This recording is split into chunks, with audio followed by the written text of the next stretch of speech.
கிறிஸ்துவுக்குள் அன்பானவர்களே, ஆண்டவராகிய இயேசு கிறிஸ்துவின் நாமத்தினாலே உங்களை நான் வாழ்த்துகிறேன். நாம் இந்த நாட்களிலே லெந்து காலங்களை அனுசரித்து வருகிறோம்.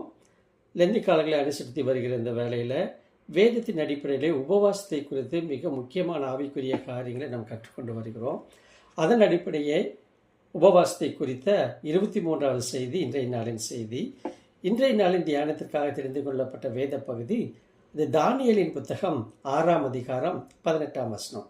பழைய ஏற்பாட்டில் தானியேலின் புத்தகம் 6ஆம் அதிகாரம் 18ஆம் வசனம்.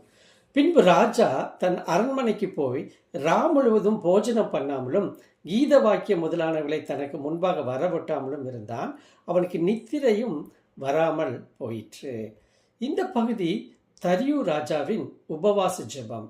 தானியேல் 6:16 தானியேலை சிங்கக்கபியில் போட்ட பின்பு தரியு ராஜா உபவாசித்து ஜெபிக்கிற ஜெபமாக நாம் வேதத்தில் பார்க்கிறோம். தானியேல் சிறையில் அடைக்கப்பட்டதால் ராஜா தரியு உபவாசம் இருந்து தூங்காமல் இருந்ததை விவரிக்கும் தானியேல் 6ஆம் அதிகாரம் 18ஆம் வசனம் வரலாற்று ரீதியாக முக்கியத்துவம் வாய்ந்த ஒரு சம்பவமாகும். நிறுவப்பட்ட சட்டம் மற்றும் தனிப்பட்ட மனசாட்சிக்கு எதிராக பாரசீக அரசு அதிகாரத்தின் வரம்பை எடுத்து காட்டுகிறது. இது தானியேல் மீதான தரியு ராஜாவின் மரியாதையும் நெருக்கடியின் கடுமையையும் வலியுறுத்துகிறது. மேலும் தெய்வீக தலையீட்டிற்கு வழிவகுக்கும் ஒரு இணைப்பாக செயல்படுகிறதை பார்க்கிறோம்.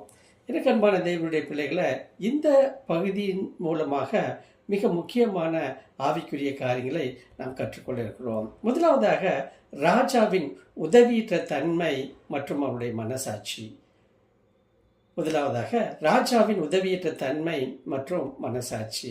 அவர் ஒரு வல்லமை படைத்த மன்னராக இருந்த போதிலும் தரியு தனது சொந்த ஆணை மற்றும் சட்டத்தின் கட்டமைப்பால் தான் மதிக்கும் ஒரு மனிதனை தண்டிக்க வேண்டிய கட்டாயத்தில் உள்ளார். அவரது உபவாசம் மற்றும் பொழுதுபோக்கு இல்லாமை உண்மையான துயரத்தை குறிக்கிறது. இது ஒரு பண்டைய மன்னரின் தனிப்பட்ட ஒழுக்கத்தின் அரிய தருணத்தை எடுத்து காட்டுகிறது. இரண்டாவதாக விசுவாசத்தில் உள்ள வேறுபாடு. தூக்கமில்லாத துயரத்தில் இருக்கும் ராஜா அமைதியான ஜெபம் உள்ள நம்பிக்கையுள்ள தானியேலுடன் கடுமையாக வேறுபடுகிறார்.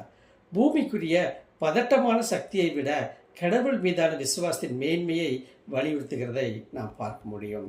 மூன்றாவதாக தெய்வீக தலையீட்டிற்கான முன்னறிவிப்பு. இந்த வசனம் எந்த மனித சக்தியும், ஏன் ராஜா கூட தானியேலை காப்பாற்ற முடியாது, தேவன் மட்டுமே செயல்பட வேண்டும் என்ற நிதர்சனத்தின் மூலம் அற்புதத்திற்கான களத்தை அமைக்கிறதை நான் பார்க்க முடியும். இலக்கணப்பான தேவனுடைய பிள்ளைகளை, இந்த லெந்து நாட்களில் இதை போன்ற தியானங்களை மேற்கொள்கிற பொழுது நம்மை ஆராய்ந்து பார்க்கும்படியாக அழைக்கப்படுகிறோம். ஆமென்.